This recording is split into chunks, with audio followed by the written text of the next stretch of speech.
Apa khabar Malaysia semuanya? Kenapa Malaysia tak suka Indonesia? Tahun 1940-50, rusuhan anti-Endon telah berlaku. Ini kerana pada masa itu Indonesia mencuri Sumatera dan Kalimantan. Pada masa yang sama, pada tahun 50-an, 60-an, Indonesia berkali-kali cuba untuk mencuri wilayah Singapura, Sabah, Sarawak, termasuklah Pulau Pinang. Sebab itulah bangsa Indonesia tidak disukai oleh Malaysia. Ini Soekarno, seorang India.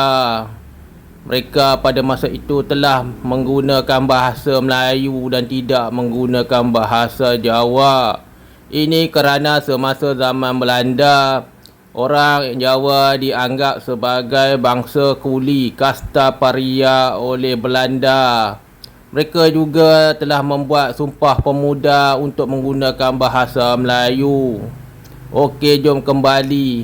Inilah moyang Indonesia, Patih Gajah Mada. Asal usul bangsa Indonesia daripada Tamil Nadu. Semasa Majapahit, mereka ini mempunyai keturunan dengan India di Kerala, di Taj Mahal dan juga di Bombay. India sebenarnya pernah memerintah Majapahit selama 1000 tahun sehingga kan orang Jawa membina kuil-kuil.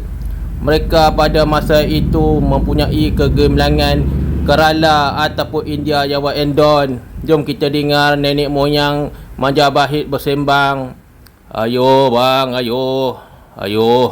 Kita India, ingat bina kuil banyak-banyak di Jawa. Bina bang, tapi duitnya tak ada bang.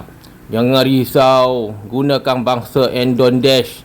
Pada masa itu orang India mengambil babu-babu daripada Jawa untuk membina Candi Borobudur. Ayo guys, bina secepat mungkin.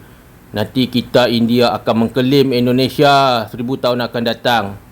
Kerana gagal menjadi maju, mereka pun terasa seperti ditinggalkan. Ayo, apa kita ke Melaka? Okey, India pada masa itu sudah ketinggalan. Apa kata pada masa itu nenek moyang Endon, Videwi berkata, mari kita ambil budaya Melayu kerana ia lebih mudah. Okey guys, selepas itu Endon telah menghantar satu batalion ke Melaka. Mereka berlayar. Wajah mereka juga mirip orang India, kata sejarawan Melayu. Saya orang Indonesia adalah keturunan jelmaan Hindu. Kerana hidup di Asia menggunakan bahasa Melayu, Endon terus guna bahasa Melayu. Bang, saya tak tahu nak cakap bahasa Melayu bang. Apa kata kita cakap bahasa Hindu di Jawa? Tapi orang Jawa itu babunya India. Jangan risau bang. Lama-lama sikit-sikit jadi bukit. Orang India akan mengakui Jawa itu serumpun. Okey guys, semasa Endon masuk Melayu, mereka juga telah dijajah Belanda. Belanda pada masa itu telah menghapuskan budaya India dan juga Hindu. Belanda yang berasal daripada Melaka pada tahun 1832 telah membuat perjanjian. Oi Endon, saya daripada Melaka. Saya mau Endon menghapuskan budaya India. Apa kata guna sahaja bahasa Melayu yang Endon tahu? Okeylah, begitulah. Sebab itu nenek moyang Endon berasa sangat marah. Pada tahun 1850, moyang Endon berkata, kenapa kita memilih menjadi Melayu pak? Semasa penjajahan Belanda, kita dirogol oleh Belanda. Jangan risau. Selepas kita mencuri budaya Melayu, kita mengklaimnya menjadi negara kita pada masa depan. Okey guys, sebab itulah orang Indonesia tidak berbaju sehingga sekarang. Saya mau pakai budaya Melayu. Begitulah. Banyak orang Endon mahukan budaya Melayu. Aduh bang, pakai baju bang. Tak malu kah? Tunggu kejap. Saya mau lihat berapa besar kotel saya boleh membesar. Begitulah. Akibat daripada campur aduk Endon, maka wujudlah Patih Gajah Mada seperti begini. Inilah moyang Endon pada masa dulu. Mereka banyak memuja tokong-tokong di Thailand.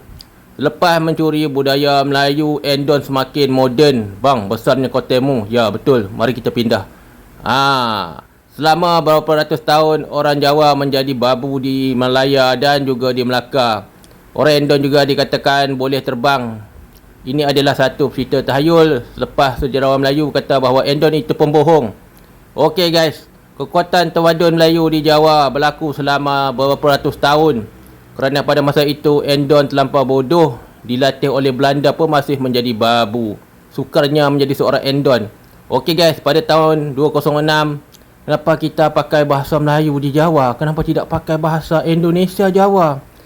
Malangnya kita menyatukan Sumatera dan Kalimantan untuk mencuri bung. Tapi saya tidak sukalah bahasa Melayu.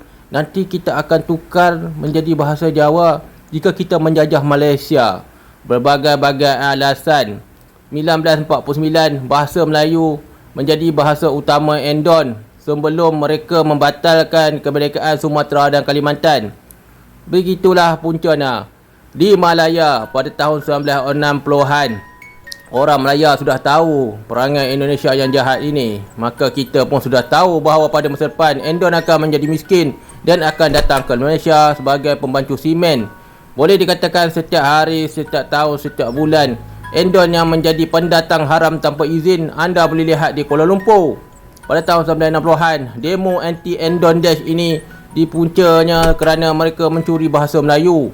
Boleh dikatakan nenek moyang orang Melayu tidak menyukai bangsa Indonesia.